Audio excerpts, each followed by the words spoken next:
Aluru MLA Virupaksha మాట్లాడు sir. ఏం లేదు, ఇలా మొత్తం అంతా ఒర్లు పెట్టుకున్నారు. మన అందరి కింద పెంచుకుంట దగ్గర పెట్టినారు. పాపం సుమారు దాదాపుగా 2000 ఎకరాలు అంతా పట్టుకొచ్చింది. కంకి వెళ్తుంది.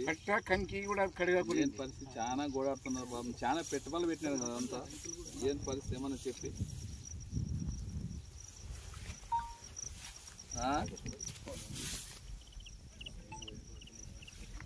ఇప్పుడు ఉన్నాయి కదా సార్. ఇప్పుడు డ్యామ్లు ఉన్నాయి ఈసారి అంటే అందరూ ఇదే అంటే అది లైనింగ్ వరకు కింద నడుస్తుంది కదా, సైడ్ నడుస్తుంది. మధ్యలో ఏం చేస్తారు?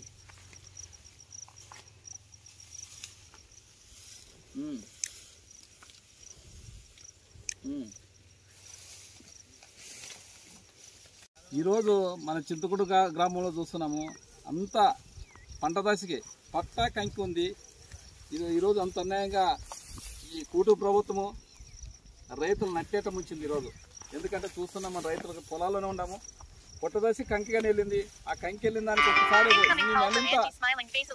నెలంతా ఇడిచినాక నీళ్ళు మనకి మార్చి నెలంత నీళ్ళు ఇడిచింటే మన రైతులు పంటలు మండేవి. అలాంటిది ఈరోజు అన్యాయంగా ఈ చంద్రబాబు నాయుడు, ఈ కూటమి ప్రభుత్వము, అసలు ఈ చంద్రబాబు నాయుడుకి అయితే ఎప్పుడు రైతుల గురించి ఆలోచన లేదు ఆయనకి.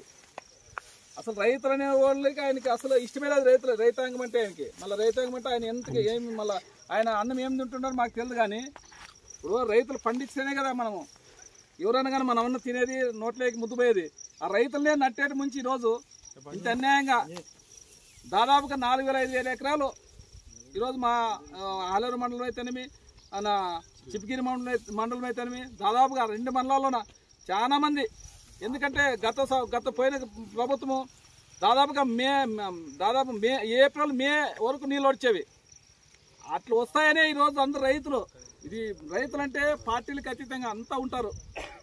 ఈ పార్టీలకు సంబంధం లేదు. రైతులంటే, రైతాంగం అంటే అందరూ